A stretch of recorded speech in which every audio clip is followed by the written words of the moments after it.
안녕하세요. 김다넬입니다. 6.3조기 대선 후에 한동안 저는 모래관과 의욕을 상실한 채로 그렇게 멍하니 아무 일도 할 수가 없었습니다. 이는 저뿐만 아니라 이 나라의 앞날을 걱정하는 모든 신실한 하나님의 자녀들과 애국 국민들도 아마 저와 같은 그런 심정으로 아마 저와 같지 않았을까 그런 생각을 해봅니다. 앞날을 조금이라도 내다볼 수 있는 사람은요, 여러분 생각하기에는 그렇지 않을 것 같아 보이지만 정반대입니다. 제 같은 경우는요, 확정된 결과를 잠시 그렇게 보여지는 것 같습니다.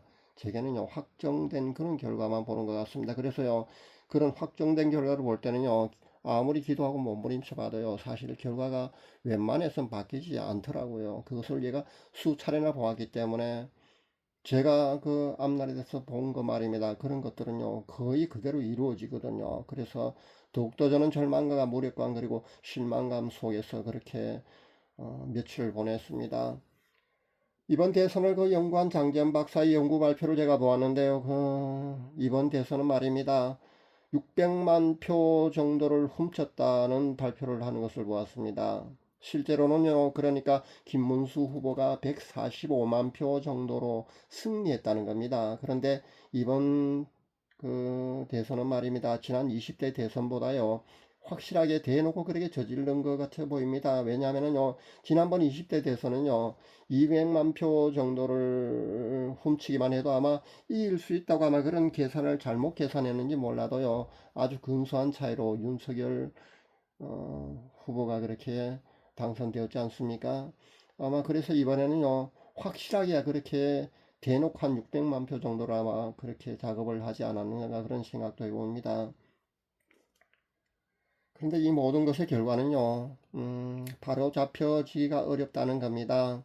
여러분도 아시다시피요, 윤 대통령이 이 부정선거 문제를 파헤치고 바로 잡았기 위해서 말입니다. 실제 계엄을 했지 않습니까? 그런데 그 계엄을 실패하고 말입니다. 오히려 탄핵되어 파면되어 쫓겨나고 말았습니다. 그런데 감히 누가 앞으로 또 부정선거 문제를 바로 잡을 수 있겠습니까? 아마 이 나라에서는요, 이 문제가 해결되지 않는다고 봅니다. 어떤 외부의 개입 없이는요, 이 부정선거 문제가 영원히 그렇게 바로 잡혀지지 않는다는 겁니다. 4.19 혁명 같은 그런 어떤 혁명이 일어나지 않은 한, 미국의 어떤 개입이 있지 않는 한 아마 이 문제는 아마 해결되지 않을 것 같습니다. 또 어떤 우파 유튜버들의 주장에 의하면요, 6월 18일에 이재명이 유죄 선고가 나게 되면은 말입니다. 이 정권이 물러날 수밖에 없다. 대통령 파면된다. 그렇게 대통령 상실된다고 그렇게 하는 것을 보았습니다. 그렇게 되면 2달 뒤에 다시 조기 대선이 실시되어야 되거든요. 그렇게 희망 고문을 하는 것을 보았는데요. 사실 사실은 맞습니다. 그러니까 정상적인 사회 시스템, 그러니까 정상적인 사법 시스템이라면은요, 당연히 우리가 기대도 됩니다. 유죄가 맞고요. 유죄 선고가 되면은요, 대통령직을 상실하게 되는 것이 맞습니다. 근데 지금까지 여러분이 보았더니만은 말입니다. 어디 정상적인 것이 하나도 있었습니까? 아니지 않습니까? 그래서 저는요, 희망 회로를 돌리는 것을 포기합니다.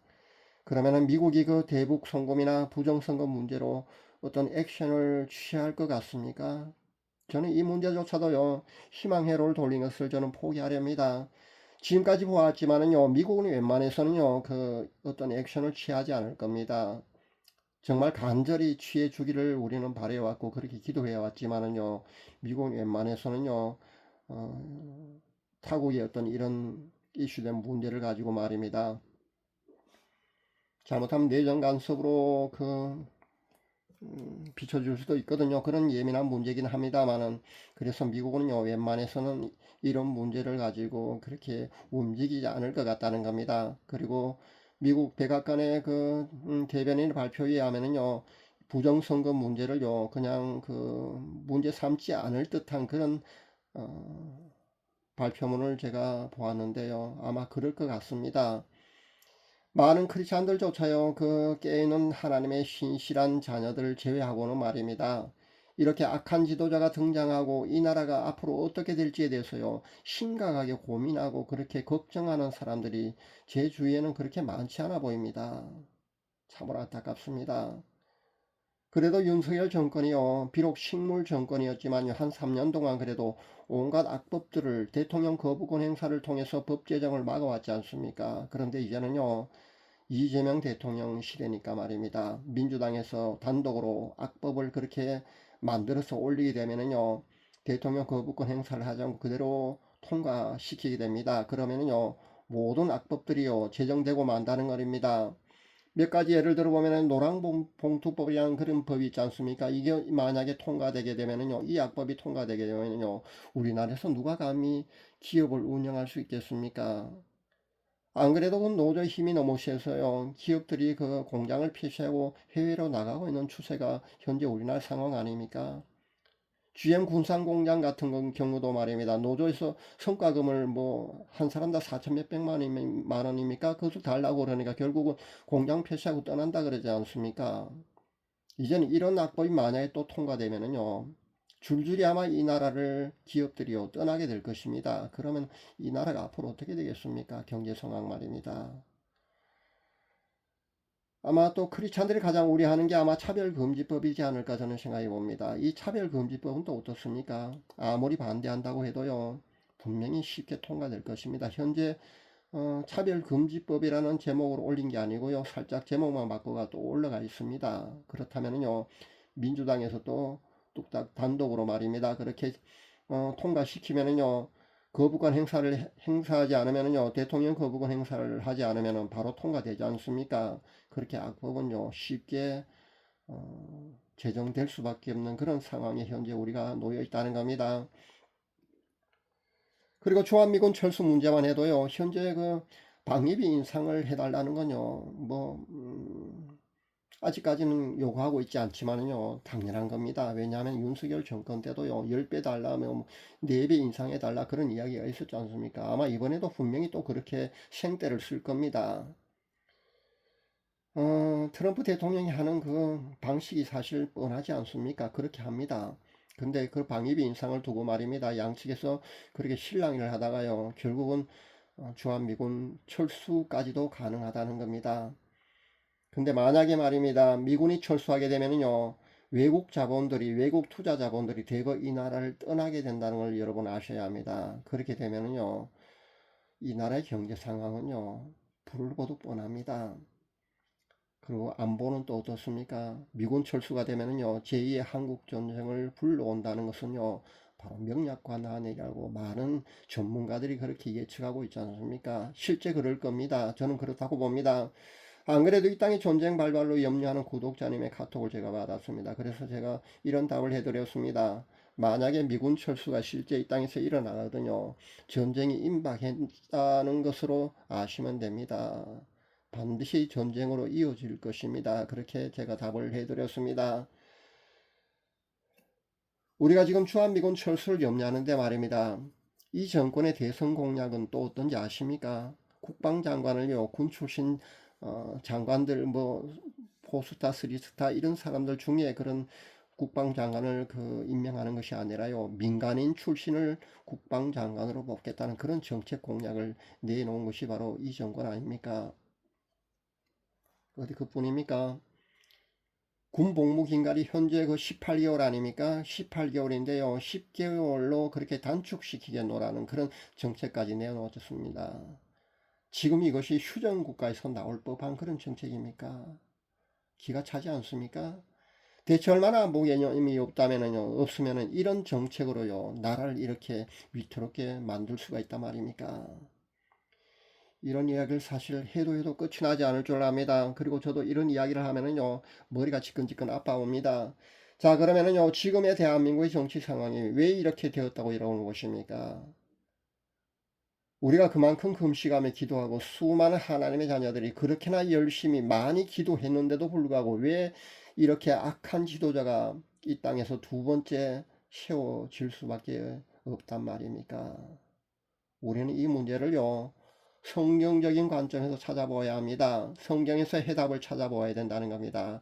하나님께서는요, 단순히 기도를 열심히 많이 한다고 해서요, 이 세상을 변화시키시진 않습니다. 그보다는요, 기도하는 사람이요, 하나님과의 올바른 관계에 있을 때 그렇게 드리는 기도여야만 하나님이 들으시고요. 그 기도에 예스로 응답하신다는 것을 여러분이 아시면 됩니다. 기도의 원리는요, 마태복음 5장에 잘 나와 있습니다. 예수님이 그렇게 말씀하셨습니다. 우리가 만약에 죄 가운데 있거나요, 하나님 앞에 바로 서 있지 않는 그런 상태에서, 하나님 앞에 바로 서 있지 않은 그런 상태에서 드리는 그런 기도는요, 하나님께서 들으시지 않는다는 것을 여러분 아셔야 합니다. 예배의 원리나 기도의 원리나 사실은 하기 때문에 그렇습니다. 우리는 그것을 알아야 합니다. 기도의 원리가 바로 이렇습니다. 예배의 원리도 바로 그렇습니다. 배도와 온갖 죄악의 상태에 있는 한국교회가 진정한 회개 없이는요, 하나님께서는요, 악한 지도자를 이렇게 허락하실 수밖에 없다는 그런 말씀이 되겠습니다. 부정선거를 통해서라도요, 그렇게 하나님이 이렇게 악한 지도자를요, 허락하실 수밖에 없다는 겁니다. 실제 성경에 보면은요, 느부갓네살 같은 그런 악한 왕을요, 하나님께서는요, 징계 도구로 사용하셨다는 것 성경을 통해서 우리가 잘 알고 있지 않습니까? 제가 한국교회 배도에 관한 그런 회개를 수없이 외칠 때 말입니다. 제가 한 5년 전부터 그렇게 배도에 대한 회개를 그렇게 줄기차게 외쳐왔습니다. 앞부분, 제 동영상 앞부분에 보면 그런 동영상이 여러 개가 나옵니다. 그렇게 수없이 외치고 또 외쳤는데요. 악한 지도자의 출현요, 하나님의 심판하심이라고 제가 분명히 그렇게 주장했습니다. 하나님께서는요, 이것으로요, 채찍을 삼으십니다. 그런 말을 제가 수없이 말씀드렸습니다. 그것은요, 레위기 26장을 여러분이 읽어보시면은요, 거기 보면은 하나님의 심판을 어떻게 하시는지, 그렇게 심판의 도구는 어떤 건지 잘 나와 있습니다. 여러분 한번 읽어볼 수 있기를 바랍니다. 근데 하나님께서는요, 이렇게 차츰차츰 심판의 도구를요 사용하시다가 결국 마지막 심판의 도구로 사용하시는 것은 칼이라는 것을 여러분 아셔야 합니다. 칼이 뭡니까? 전쟁이지 않습니까? 우매한 백성들이요 깨닫고 회개의 자리로 나아가지 않으면요, 하나님께는 결국은 마지막 심판의 도구는 칼, 그러니까 전쟁을요 심판의 도구로 사용할 수밖에 없다는 것을 여러분 아셔야 합니다. 하나님께서는요 현재 심판의 도구인 칼을요 이 땅에서 사용하실 수도 있다는 겁니다. 실제 말입니다. 칼 즉 전쟁이 이 땅에서 사용될 수도 있었는데 말입니다. 신실한 하나님의 자녀들의 그 눈물의 기도 덕분에 현재까지 사실 유예되고 있다고 여러분이 보시면 됩니다. 지금까지 유예되고 있는 것은요, 신실한 하나님의 자녀들의 기도 덕분입니다. 그러나 하나님께서는요, 마지막 심판의 도구인 이 칼이요, 완전히 하나님께서요 거두어 주시지는 않으셨습니다. 여러분 분명히 그것을 아셔야 합니다. 아직 거두어 주시지 않았다는 것을 여러분 잊지 마셔야 합니다. 한국교회는 아무래도요 제가 보기에는 끝까지 갈 것 같습니다. 참 죄송스러운 말씀, 이런 말씀 드려서 정말 죄송스럽고요. 저도 이런 말씀 드리는 거 참 안타깝습니다. 그리고 이런 말씀을 드리고 싶진 않습니다만은 지금 한국교회가 하는 짓을 보면은 말입니다. 매를 맞을 짓을 사실 골라서 하고 있기 때문입니다. 늘 말씀드리지만은요, 하나님의 심판은 말입니다. 그 심판의 당위성이요, 반드시 충족되어야만이 실제 그 심판을 실행하십니다. 그러니까 예언이 성취된다고 보시면 됩니다. 수많은 유명 무명 예언자들이요, 하나님의 심판의 도구, 마지막 심판의 도구 칼이 이 땅에서, 그러니까 전쟁이 이 땅에서 일어난다고 다들 그렇게 예언을 해왔지 않습니까? 저도 몇 번이나 그렇게 예언을 했습니다. 근데 그 모든 것들은요, 심판의 당위성이 충족될 때까지 하나님께서는 기다려 주십니다. 그리고 오래 참으심으로요 기다려 주신다는 것을 여러분 아셔야 합니다. 그러나 심판의 당위성이 자꾸 충족되어 가면은요, 결국 하나님께서는요 마지막 심판의 도구를 이 땅에서 실행하실 수밖에 없을 것입니다. 근데 지금 보면 사실 그 당위성이요 하나둘 그렇게 현재 충족되어 가고 있거든요. 아주 무서운 일입니다. 근데 많은 하나님의 종들이요, 영적 지도자들의 눈이 가리워져 있기 때문에 말입니다. 파수꾼의 사명을 감당치 않고 있습니다.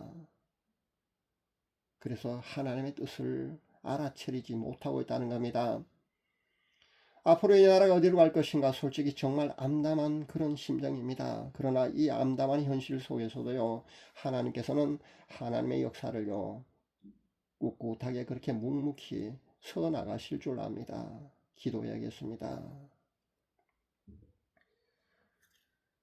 지금의 우리가 받아는 이 결과 말입니다. 악한 지도자가 나온 이 결과 말입니다. 아무리 부정선거가 있었다고 해도요, 우리 국민들의 의식 수준의 결과라고 여러분 보시면 됩니다. 그리고 한국교회 영적 수준의 결과라고 여러분이 인정하셔야 합니다. 한국교회 회개 없이는요, 앞으로 암울한 세상이 우리 앞에 펼쳐질 수밖에 없을 겁니다. 이 나라가 수렁으로 더 깊이 빠져들어가는 것이요, 우리가 피부로 쉽게 자각할 수 있을 정도로 아마 분명히 나빠질 줄 압니다. 많은 사람들은요, 실제 그렇게 우리 피부를 자각할 수 있을 때까지 모르거든요. 근데 피부로 쉽게 자각할 수 있을 정도로 아주 나빠질 줄 압니다. 오늘은 지금의 대한민국 위기는요, 한국교회 회개 없이는 가망이 없어 보인다는 그런 안타까운 말씀을 제가 여러분에게 이렇게 드립니다. 벌써 두 번이나 이렇게 악한 지도가 이 땅에서 나왔다는 것은요, 하나님의 심판하심으로 심판 중에 있다는 것을 우리가 알아야 합니다. 한국교회는 깨달아야 합니다. 그래도 정신을 못 차리면은요, 하나님께서는요, 마지막 하나님의 심판의 도구가 그 칼이 말입니다. 이 땅에서 분명히 펼쳐질 것입니다. 그렇게 되지 않기 위해서 많은 신실한 하나님의 자녀들이, 의인들의 눈물의 기도가 현재 그것을 막고 있지만은요, 언제까지 그 의인들의 눈물의 기도가 그것을 막을 수 있을지는 사실 장담할 수가 없습니다. 여러분 명심할 수 있기를 바랍니다. 어떤 사람은요, 이번에 악한 지도자가 나온 것, 그리고 지난번에 대형 산불이 난 것, 그것으로 전쟁이 심판의 도구가 치워졌다고 얘기하는 사람도 제가 보았는데요. 제가 보기에는 분명히 아니라고 봅니다. 지금 대한민국은 하나님의 심판 가운데 있다고 여러분 보시는 게 맞습니다. 그리고 하나님 마지막 심판의 도구인 칼이 이 땅에서 언제든지 펼쳐질 수도 있다고 저는 봅니다. 현재 그 심판의 당위성이 충족되어 가고 있기 때문에 저는 이런 말씀을 여러분에게 드리는 겁니다. 위에서 기도해야 합니다. 감사합니다.